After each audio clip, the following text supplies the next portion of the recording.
friends. My name is Miss Sarah Beth, and welcome to 2025's Summer Reading.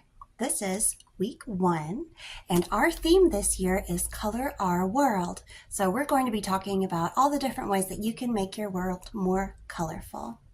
This week, we are going to be reading a book called Harold and the Purple Crayon.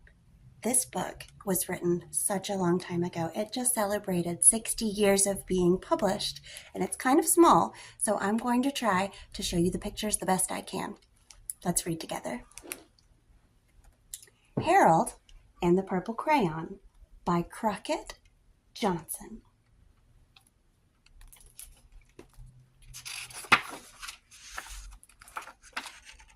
Harold and the Purple Crayon.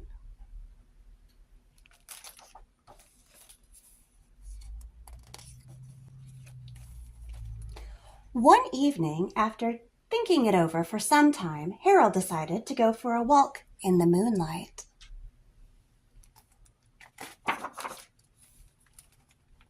There wasn't any moon, and Harold needed a moon for a walk in the moonlight, and he needed something to walk on.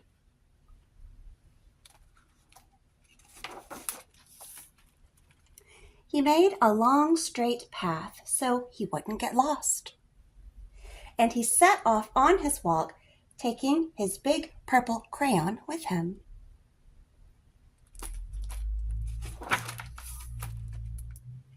But he didn't seem to be getting anywhere on the long, straight path.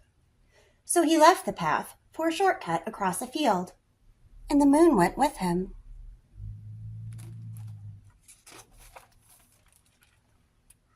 The shortcut led right to where Harold thought a forest ought to be. He didn't want to get lost in the woods, so he made a very small forest with just one tree in it.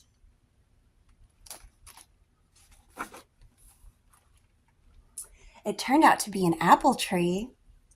The apples would be very tasty, Harold thought, when they got red.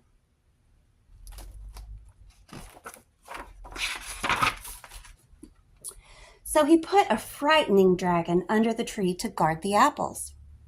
It was a terribly frightening dragon.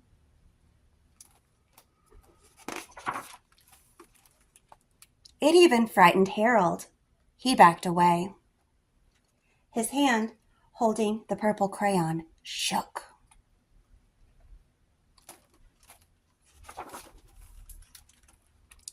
Suddenly, he realized what was happening.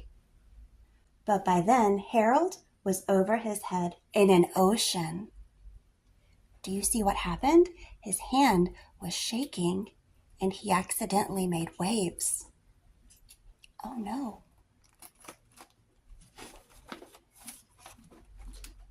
He came up thinking fast, and in no time he was climbing aboard a trim little boat.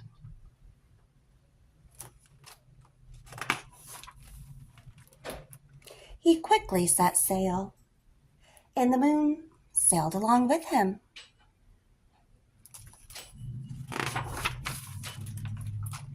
After he had sailed long enough, Harold made land without much trouble.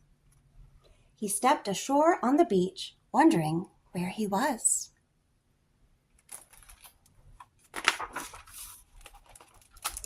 The sandy beach reminded Harold of picnics, and the thought of picnics made him hungry. So he laid out a nice, simple picnic lunch.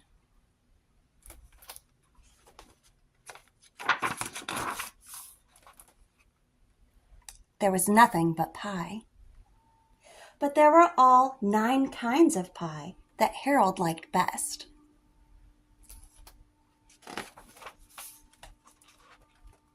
When Harold finished his picnic, there was quite a lot left. He hated to see so much delicious pie go to waste.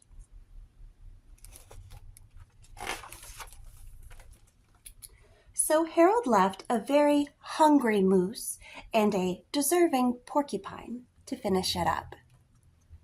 And off he went, looking for a hill to climb to see where he was.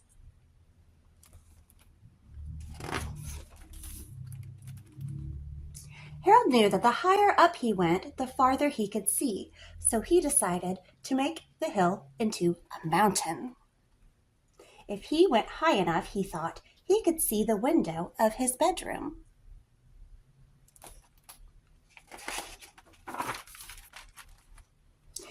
He was tired, and he felt he ought to be getting to bed.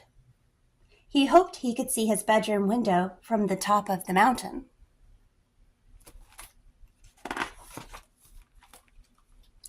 But as he looked down over the other side, he slipped. And there wasn't any other side of the mountain. He was falling in thin air.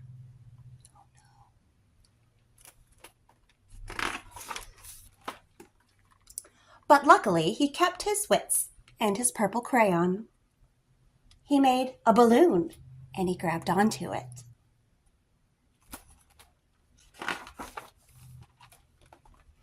And he made a basket under the balloon big enough to stand in. He had a fine view from the balloon, but he couldn't see his window.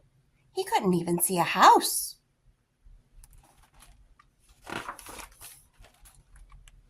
So he made a house with windows, and he landed the balloon on the grass in the front yard.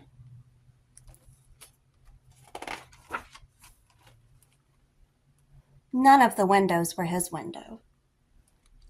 He tried to think where his window ought to be.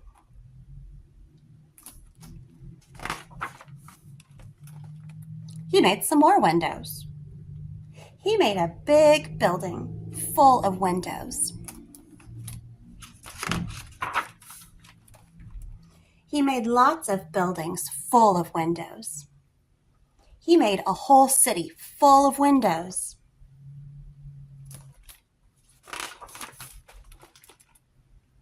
But none of the windows was his window. He couldn't think where it might be.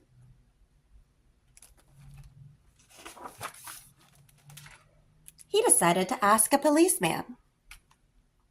The policeman pointed the way Harold was going anyway, but Harold thanked him.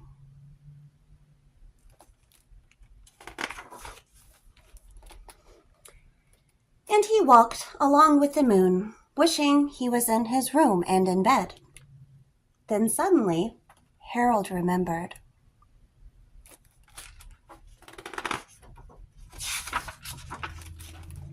He remembered where his bedroom window was when there was a moon. It was always right around the moon. And then Harold made his bed.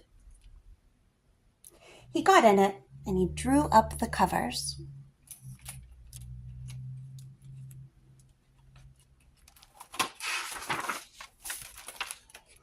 The purple crayon dropped on the floor, and Harold dropped off to sleep.